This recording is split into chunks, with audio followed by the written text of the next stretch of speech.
They come at night. I was born and raised in the reservation. A quiet place, too quiet sometimes. The elders always told us stories, warnings really, about the things that lurked beyond the tree line. Don't go into the woods alone at night, they'd say. Stay close to the fire. Keep the spirits away. I never believed them, until last winter. It started with the dogs. One by one, they went missing. First, old Mikey's mutt, then my cousin's German shepherd. No one thought much of it at first. Coyotes, maybe a mountain lion. But then we heard the howls. Not coyote howls. Not wolves either. Something else. Something wrong. One night, my Uncle John went outside to check on his horses. He never came back. The next morning, we found his truck door wide open, the keys still in the ignition. His footprints led toward the woods, but they never came back out. Just stopped, like he had vanished into thin air. The police came, but they found nothing. People go missing in the cold, they said. Probably got lost. We knew better. That night I sat by the window, watching, listening. The wind was howling, but underneath it I heard something else. Clicking, chattering, like bones tapping together. Then I saw them. Tall, too tall, thin, twisted bodies crawling along the tree line, their eyes burning like embers in the dark. Their limbs bent the wrong way, moving in jerky, unnatural motions. I froze, barely breathing. Then one of them turned its head toward me. Its face was stretched and hollow, skin tight over bone, with no nose, no lips, just wide black pits where eyes should be, and a mouth. Too wide, filled with teeth too long. It grinned. I ran to my grandmother, shaking. She took one look at my face and nodded. "They saw you," she whispered. "Now they will come." We burned cedar and sage that night, chanting the old prayers. I didn't sleep. None of us did. By morning the snow outside was disturbed, long, deep claw marks in the drifts. No footprints, just the marks, like something had been crawling on all fours. We left the reservation that day, packed our things and never looked back. But sometimes when the wind howls at night, I swear I can still hear them. Click, click, click. They never stopped looking for me. Whispers from the hollow. I grew up in a small reservation, deep in the woods of Montana. Life was simple, quiet even. But there was one place we never went, the hollow. It was a pit in the earth, about half a mile from the village. The trees around it grew twisted, their bark blackened as if burned. No birds, no animals ever went near it. Even the wind seemed to avoid that place. The elders warned us, "Do not go to the hollow," they said. "It is not ours, it belongs to them." Of course, being young and stupid, I didn't listen. One autumn evening, my cousin Jake dared me to go with him. "Just to look," he said. 5 minutes, then we run back." I wish I had said no. The air changed as soon as we stepped past the tree line. The silence was suffocating, pressing against my ears. I felt something watching us, but there was nothing there. Then we saw the hollow.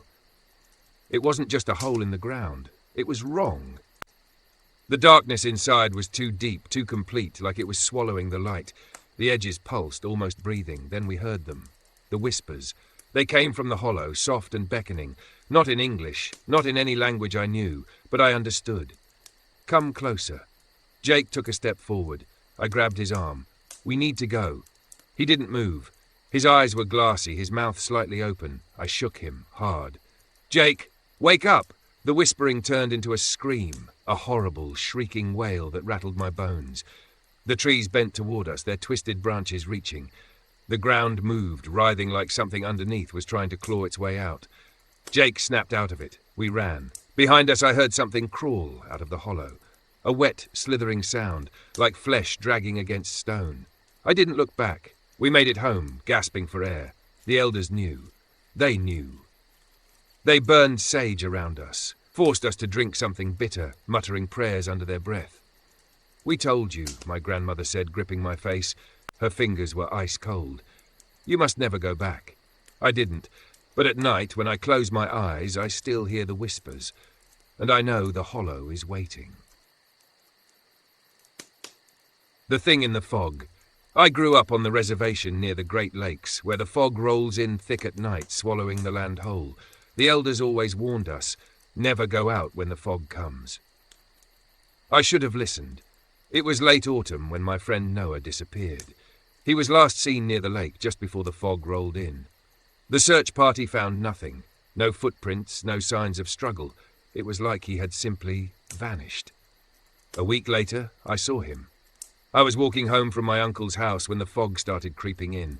Thick and slow, curling around the trees, swallowing the path ahead. I hurried my steps. That's when I saw a figure standing in the mist. Tall, still, waiting. As I got closer, my breath caught in my throat. It was Noah. His clothes were the same as the day he disappeared, but something was wrong. His skin looked stretched, too tight over his bones. His eyes, once bright and full of life, were now dull and sunken, like he hadn't slept in years. His mouth hung open, but no breath came out. Then he smiled. It wasn't a human smile. Too wide, too many teeth. "Come with me," he whispered. His voice was distant, like an echo travelling through water. I took a step back. He took a step forward. I ran. The fog was everywhere, thick as smoke. I could hear footsteps behind me, light, deliberate. Too fast. Then I heard the other voices. Soft at first, then rising, overlapping whispers that clawed at my mind. I couldn't understand the words, but I felt what they meant. They wanted me. I burst through my grandmother's door, slamming it shut. She knew before I even spoke. She grabbed a handful of cedar and tossed it into the fire, chanting under her breath. I didn't sleep that night. By morning, the fog had lifted. But outside, in the dirt beneath my window, were footprints. Not Noah's. Something else. Something bigger. I never saw him again. But sometimes when the fog rolls in, I hear my name being whispered from the trees, and I know the thing is still waiting. The hunger in the trees. I grew up in a reservation surrounded by endless forest. The elders always warned us, never walk alone at night, and never answer if something calls your name. I never believed in the stories until my brother disappeared. It was early winter when it happened. Daniel had gone out to check the snares just before sunset. He knew the rules. He'd be back before dark. But he never returned. The search party found no trace of him. No footprints, no signs of struggle. Just an eerie silence in the woods, like the trees themselves were holding their breath. A week passed. Then, one night, I woke up to a sound outside my window. Tap, tap, tap. At first I thought it was the wind, but then I heard it. Let me in. The voice was soft, familiar. Daniel. My chest tightened. I sat up, staring at the window. The curtains were drawn, but I could see the shadow of someone standing outside. I'm cold. Let me in. I almost got up. Almost. But something held me back. Then I remembered. Daniel never knocked. Chills crawled up my spine. I stayed frozen, barely breathing. The shadow outside didn't move. Then I heard the scratching. Slow, deliberate, like nails dragging against the wood. A low, clicking sound followed, unnatural, inhuman. I pulled the blankets over my head, heart pounding. The scratching grew louder, the voice more insistent. Let me in. I squeezed my eyes shut, whispering a prayer my grandmother had taught me. The clicking stopped. The air grew heavy, thick with something I couldn't explain. Then silence. Morning came. I didn't sleep. When I finally found the courage to look outside, there were no footprints, no sign that anyone had been there, but claw marks ran deep along the window frame. That was the night I learned the truth. Daniel hadn't just disappeared. Something had taken his shape, and it was still hungry. The Watcher in the Cornfield. I grew up in a reservation surrounded by farmland. Long stretches of cornfields ran along the edges, thick and tall, swaying even when there was no wind. My grandfather always warned us, never go into the fields after dark. Something else lives there. I should have listened. One summer night, my cousin Ethan and I were playing near the fields, chasing fireflies. The sun had just dipped below the horizon when we heard it. The rustling. Not the wind, not an animal. Something big. We froze. The stalks swayed, parting in slow, deliberate movements. Then we saw them. Eyes. 2 glowing yellow eyes staring at us from the darkness of the corn. Run, Ethan whispered. We bolted toward the house, but the sound followed, heavy footsteps, faster than they should have been. The corn parted violently behind us, something moving through it, chasing us. We reached the porch, gasping. Ethan slammed the door shut, locking it. We pressed our faces to the window, staring out into the night. At first there was nothing, just the swaying corn. Then it stepped out, tall, too tall. Its limbs were long and twisted, its body thin and stretched like something not meant to walk upright. Its head tilted to one side, eyes still glowing, locked onto us. It raised a hand, too many fingers too long. It pointed at me. Then, in a voice that was almost human, it whispered my name. I backed away. Ethan grabbed my arm, whispering prayers under his breath. The thing just stood there, watching. Then slowly it turned and walked back into the corn. The stalks swallowed it whole. We didn't sleep that night. By morning there was no sign of it. But outside in the dirt just beyond the porch were deep, clawed footprints, and I swear, as the wind passed through the corn, I heard it whisper my name again, waiting. The thing under the floor. I grew up in a small house on the reservation, built by my great-grandfather. The floors were old wood, creaking under every step. My grandmother always told me, never leave food uncovered at night. It invites things inside. I didn't listen. One night when I was 12, I left a plate of bread on the kitchen table. I was too lazy to put it away. I figured it was no big deal. At around 2 a.m. I woke up to a noise. Scratch, scratch, scratch. It was coming from under the floor. At first I thought it was mice, but the sound was too deep, too slow, like something big was moving beneath the house. I sat up, heart pounding. The scratching stopped, then from the darkness I heard it. Breathing. Deep. Wet, ragged. I pulled the covers over my head, squeezing my eyes shut. The breathing grew louder. Closer. Then the floor creaked. Something was moving in my room. I peeked out from under the blanket. The dim light from the window cast shadows across the floorboards. And then I saw them. Fingers. Long, bony fingers pushing up between the cracks in the wood, nails sharp, scraping against the floor. Feeling. Searching. I held my breath, afraid to move. The fingers twitched, then slowly slid back down. The breathing faded. The house was silent again. By morning, the bread was gone, but the wooden floorboards near my bed had deep, splintered scratches, as if something had been trying to pull itself up. That was the last time I left food out at night, because now I know it's still under there, waiting. The shadow in the river. The reservation had many stories, but the one everyone feared was about the river. The elders warned us, never go near the water after sunset. The river takes what it wants. I didn't believe them, until the night it almost took me. It was late summer, and my friends dared me to go night fishing. The moon was full, casting silver light over the dark water. We sat on the bank, laughing, casting our lines. Nothing seemed wrong. Then the air changed. The night fell too silent. No crickets, no frogs. Even the wind had died. The water, once calm, started rippling, though none of us had moved. Then I saw it, a shadow just beneath the surface, too big, too human-shaped. It moved without making a splash, gliding closer just beneath my reflection. I stepped back. My friends didn't notice. Then it stood up. A shape rose from the river, tall, thin, water dripping from its hollow face. Its eyes were nothing but empty pits, blacker than the night itself. Its mouth hung open, but there was no sound. Then it moved toward me. I stumbled backward, heart pounding. My friends turned just as the thing melted back into the water, disappearing. But the river was still rippling. Something else was there. We ran. By the time we reached the village, the air felt normal again. The sounds of the night returned, as if nothing had happened. The next morning, I went back. There were no footprints, no signs of anything unnatural. But my fishing rod was still there, half submerged in the river. The line had been cut, like something had been pulling me in. The eyes in the field. The reservation had an old abandoned farmhouse on the edge of the plains. No one lived there. No one ever went near it.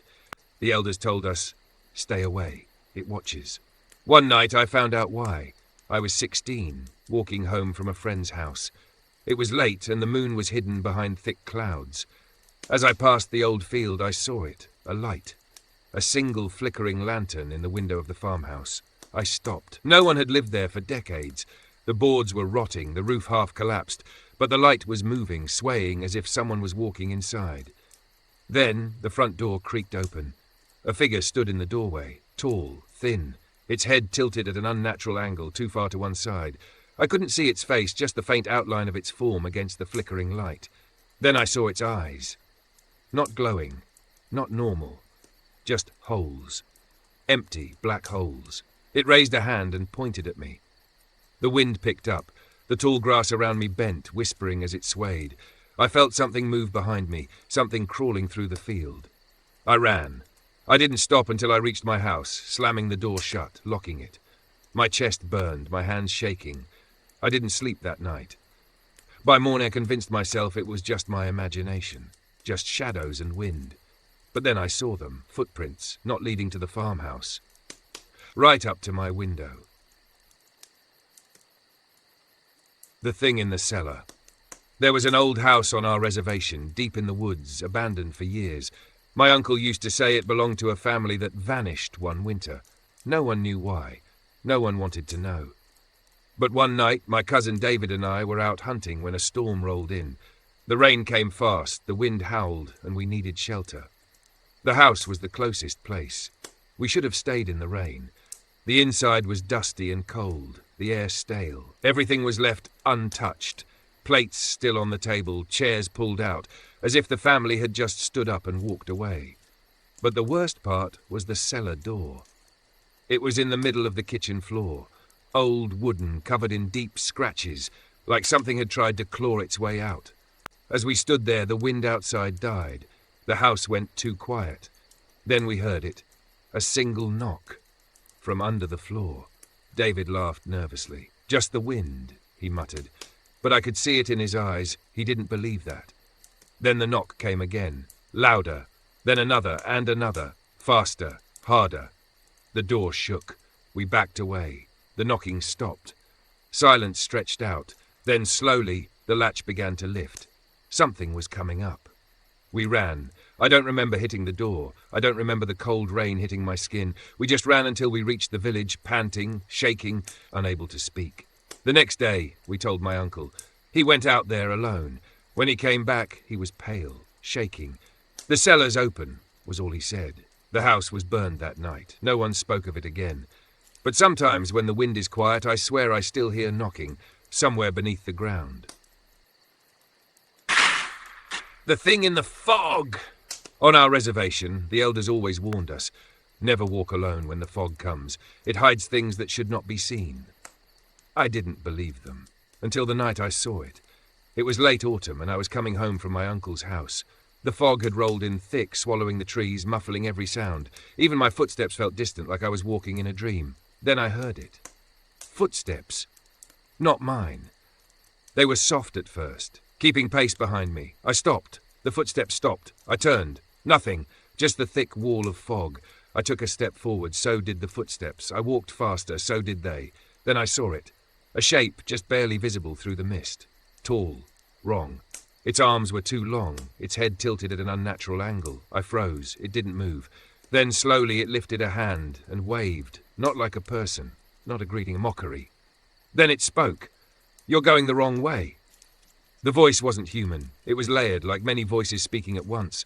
Some were whispers, others low growls. I turned and ran. The fog seemed to close in, pressing against me, dragging at my clothes. The footsteps behind me turned into a sprint. I reached my house, slammed the door, locked it. My chest heaved, ears straining for any sound outside. The footsteps stopped, but then a knock, slow, gentle. Right at the door. I didn't move. I didn't breathe. After what felt like hours, the knock stopped. The fog began to lift. By morning, everything looked normal, but outside my door, in the dirt, were footprints, and they weren't mine.